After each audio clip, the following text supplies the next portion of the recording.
हाँ, तो मानव नेत्र तथा रंग बिरंगा संसार जो 10वां का फिजिक्स का एक चैप्टर है, इसका ये अंतिम पॉइंट है। इसमें अंतिम पॉइंट में आपको क्या पढ़ना है? प्रकाश का प्रकीर्णन। प्रकीर्णन का मतलब होता है छितराना, कि जब प्रकाश किसी माध्यम से होकर गमन करती, वह कैसा माध्यम है, उस पर प्रकाश जिस माध्यम से होकर गमन करती है, अगर उस माध्यम में प्रकाश का गमन पथ, यानी जिधर से प्रकाश जा रही है वह पथ आपको स्पष्ट दिखे, तो कहिएगा कि आप प्रकाश का प्रकीर्णन हुआ। ठीक है। प्रकाश के प्रकीर्णन की खोज सबसे पहले टिंडल नामक वैज्ञानिक ने की थी, इसलिए इसे हम टिंडल प्रभाव भी कहते हैं। आपको टिंडल प्रभाव 9 क्लास में आप लोग पढ़े होंगे कि कोलाइडल विलयन में होता है। ठीक है, कोलाइडल विलयन में ये होता है। या आप अगर उससे नहीं समझ पाते हैं तो समझते होंगे कि कभी आपके खिड़की या दरवाजे से सूरज की पतली किरण आती है तो उसमें आप लोग धूलकण को नाचते हुए देखते हैं।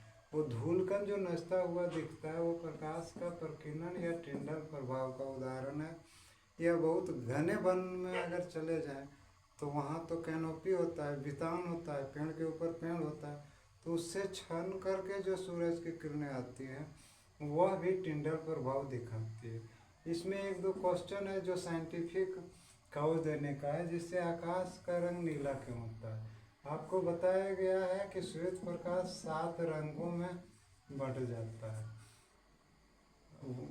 पृथ्वी का जो वायुमंडल है अत्यंत सूक्ष्म कणों से बना है, गैसीय माध्यम है, इसलिए तो क्या होता है कि वो सूक्ष्म किरणें ही प्रकीर्णित होती है, यानी नीला रंग का प्रकीर्णित होता है, इसीलिए आकाश आपको नीला दिखाई पड़ता है।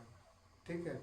आपको अंतरिक्ष यात्री यानी जो स्पेस जाता है या बहुत अधिक ऊंचाई में उड़ने वाले जो पक्षी हैं उसको आकाश काला दिखाई देता है, क्योंकि वहाँ कोई भी प्रकाश का प्रकीर्णन होता ही नहीं है, इसलिए सिर्फ आपको काला दिखाई देगा। तो अंतरिक्ष यात्री और ऊंचे उड़ने वाले पक्षियों को आकाश काला दिखाई देता है। और तीसरा, सूर्योदय तथा सूर्यास्त के समय सूर्य का लाल दिखना। वैसे तो परंपरा है कि लाल रंग शुभ रंग का है, शादी ब्याह ये सब में लाल रंग ही होता है। और उगते सूरज का भी रंग लाल होता है, डूबते सूरज का भी। तो इसको समझिए कि मान लीजिए ये पृथ्वी है, पृथ्वी के क्षैतिज से सूरज उगता है या क्षैतिज में डूबता है। जब जिस समय पृथ्वी के क्षैतिज में सूरज होता है तो उस समय सूरज की दूरी पृथ्वी सूरज के प्रकाश किरणों की दूरी पृथ्वी से अधिक हो जाती है। अधिक हो जाती है तो अधिकांश छोटी तरंगदैर्घ्य वाली किरणें प्रकीर्णित हो जाती है, केवल लाल रंग ही शेष रहती है, इसलिए आपको ये लाल दिखाई देता है। शाम को डूबते समय सूरज भी क्षैतिज स्थिति में होता है, क्षितिज के पास होता है, उस समय भी सूरज के प्रकाश किरणों की लंबाई बढ़ जाती है, केवल लाल रंग ही शेष रहता है, इसलिए भी सूरज लाल दिखता है। आपसे एक रिक्वेस्ट है कि आपको ये सब वीडियो कैसा लग रहा है उसको कमेंट में आप बताइए, कहीं अगर कमी लगे तो भी बताइए। और अगला कौन सा चैप्टर आपके लिए आने वाले समय में डिफ़िकल्ट होगा वो बताइए, ताकि हम अपने प्रयास से उसको आसान बनाने में आपकी मदद कर सकें।